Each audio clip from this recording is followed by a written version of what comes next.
Allah nggak berbicara. Karena kalau berbicara sama dengan makhluknya.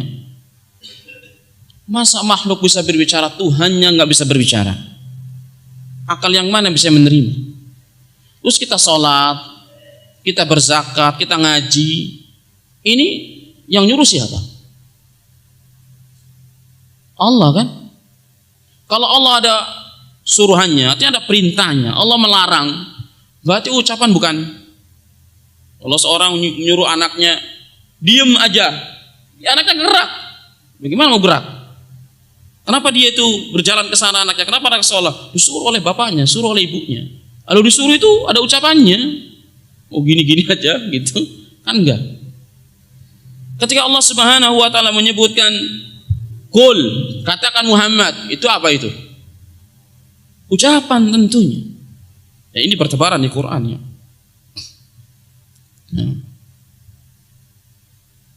Maka disebutkan di sini oleh Syekh, wa in kanat tasyriku fil ma'na wa lafz. Ya, di sini disebutkan wa li makhluqin asma' wa sifatun taliqu bihim. Jadi bagi makhluk ada nama-nama dan sifat yang sesuai dengan keagungan seorang makhluk. Ya, wala tushabbihu bainal naw'aini min jihatil haqi wa kaifiyah.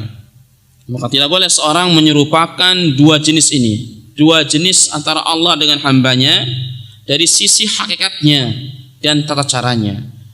Wa in kana tasyriku fil ma'na wa lafzi, walaupun bersama dalam makna dan lafadznya. Jadi lafadznya namanya boleh sama. Namanya boleh sama. Tapi yang tidak boleh sama apa? Hakikatnya. Ya.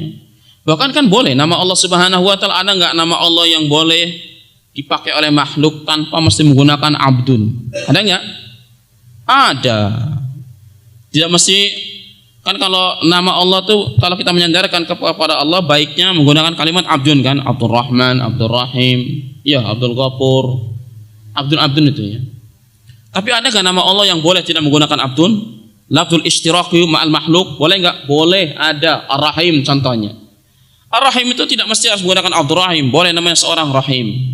Boleh. Tapi Rahman tidak boleh. Namanya orang Rahman enggak boleh, mesti Abdul Rahman. Walaupun Abdul Rahim jauh lebih baik daripada Rahim. Muhaimin Iskandar, menteri dulu ya.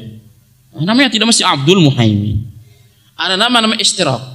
Kalau nama Allah Subhanahu wa taala yang menunjukkan kebesaran Allah itu boleh ada sebagian kecil nama boleh diistiraq bal makhluk, boleh dipakai makhluk. Ya, bagaimana mungkin dengan nama tidak boleh sama? Bagaimana mungkin nama tidak boleh sama? Bisa saja nama kita sama dengan Allah Subhanahu wa taala. Ya, bisa saja penamaan disebutkan sifat kita dan Allah adalah sama. Tapi hakikat yang berbeda. Manusia bisa alim, mengetahui, orang yang mengetahui. Allah juga disifati alim. Tapi alimnya Allah dengan hamba tidaklah sama, ya kan? Alimnya Allah dengan hamba tidaklah sama. Manusia alim dengan keterbatasannya yang dimilikinya, hanya pada bidang itu saja yang dia ketahui. Tapi alimnya Allah Subhanahu wa taala meliputi seluruh alam semesta ini ada di pengetahuan Allah Subhanahu wa taala. Sama tidak? Tidak sama jelasnya, ya. Nah, ini juga mereka orang-orang Asy'ariyah, demikian juga ya, orang-orang Asy'ariyah ikut-ikutan juga mereka. Ya, kita tahu kalau Asy'ariyah kan lahir daripada Mu'tazilah. Ya.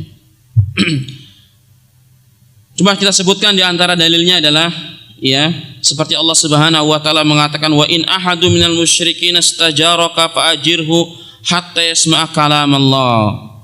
Apabila salah seorang musyrikin meminta pertolongan kepadamu, maka berilah pertolongan kepadanya hatta yasma'a kalam Allah, sampai dia itu mendengarkan ucapan Allah. Lihat kalimatnya, subhanallah. Allah katakan hatta yasma'a kalam Allah. Yasma'a, sami'a yasma'u apa artinya?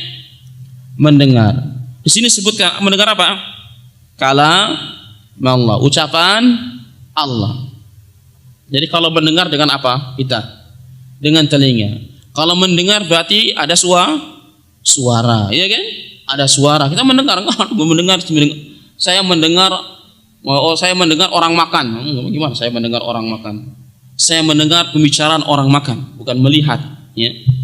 Disebutkan hatta yasma kalam, ucapan Allah itu bisa didengar. Bisa didengar. Ya, ada suara, ada huruf. Didengar oleh mereka orang-orang kufur. Ya, ucapan Allah Subhanahu wa taala. Nah, anehnya orang-orang Asy'ariyah ini dia tidak ke timur, tidak ke barat ini. Ya. Orang Asy'ariyah dalam masalah ini, ya. Jadi satu sisi dia bersama Jahmiyah, Mu'tazilah, kawan-kawan tadi, satu sisi dia bersama Ahlus Sunnah dalam kesempatan yang lain. Ya, ya posisinya belum jelas di mana nih kawan ini, ya. Kenapa demikian, ikhwatal iman, ya? Karena mereka mengatakan Quran, kalau Mu'tazilah mengatakan Quran jelas makhluk bagi mereka. Tapi kalau Asy'ariyah enggak. Asy'ariyah mengatakan bahwasanya Quran ini ibaratan kalamillah. Quran ini adalah apa? Perumpamaan dari ucapan Allah Subhanahu wa taala. Jadi menurut mereka Quran yang kita baca itu ucapan Jibril kepada Nabi sallallahu alaihi wasallam. Sedangkan Allah Subhanahu wa taala kepada Jibril dengan pembicaraan Allah Subhanahu wa taala yang tidak sama dengan makhluknya. Gitu. Jadi Jibril yang mentranslate, penerjemah ke Nabi sallallahu alaihi wasallam. Maka tentunya ini beda lafaz saja dengan siapa? Mu'tazilah, kan? Kalau Mu'tazilah terang-terangan mengatakan Quran makhluk, karena makhluk itu berarti bukan ucapan Allah Subhanahu wa taala.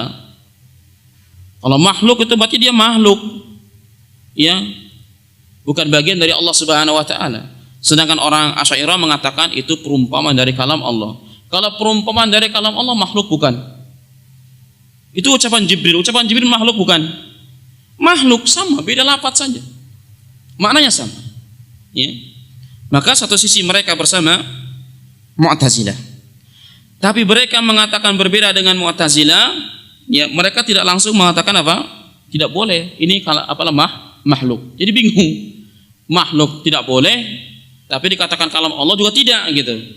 Nah, maka ini kebingungan mereka. Ya. Dan juga Asy'ariyah berbeda pendapat dengan siapa? Mu'tazilah. Juga tidak sama dengan Ahlus Sunnah. Dalam masalah menetapkan apa? Sifat, ya, dalam menetapkan sifat. Mu'tazilah mentiadakan semua sifat Allah Subhanahu wa taala. Asy'ariyah, Imam Abu Hasan Al-Asy'ari menetapkan 7 sifat. 7 sifat. Di antaranya apa? Sifatul Al-Hayyu, Al-Kalam, Al-Iradah, Al-Khalqu, ya, penciptaan, hidup, berbicara, iradah, kehendak, ya, punya kehendak. Al-Kalam, udah tahu Al-Kalamnya. Al-Kalam berbicara di antara. Ditetapkan oleh siapa? Alim Hasan Al-Asy'ari, 7 yang jelas, ya. Tapi dia membuang sifat yang lainnya. Satu sisi berbeda dengan Mu'tazilah, satu sisi juga berbeda dengan Ahlus Sunnah, ya. Maka ini kondisinya kelompok-kelompok ini karena tidak taslim, tidak mau menyerahkan sepenuhnya hawa nafsu mereka kepada apa yang telah ditetapkan Allah dan Rasulnya, dan tidak mau memahami Al-Quran sebagaimana orang terdahulu dari kalangan yang terbaik umat ini memahaminya, ya. Bahkan Allah Subhanahu wa taala sendiri mengatakan innama amruhu idza arada syai'an ay yaqula lahu kun fayakun. Sesungguhnya perintahnya apabila dia menghendaki sesuatu maka dia hanya berkata baginya kun. Kalimat berkata baginya. Kalau berkata baginya, berkata bagi siapa? Bagi Allah Subhanahu. Tinggal Allah, kalau menghendaki sesuatu Allah tinggal bilang kun fayakun. Jadi maka jadilah. Maka ketika menggunakan dia berkata menunjukkan Allah berbicara. Dan ketika Allah mengatakan kun jadi maka jadilah, ini ucapan siapa? Ucapan Allah Subhanahu wa taala. Berarti dia berbicara tidak? Berbicara, ya. Atau sebagian orang menganggap bahwasanya apa? Penisbatan kepada Allah Subhanahu wa taala ini seperti penisbatan tasyrif kata mereka. Jadi mereka mengatakan kalamullah. Ini kan kalamullahi kan? Ini mudhaf ilaih ya.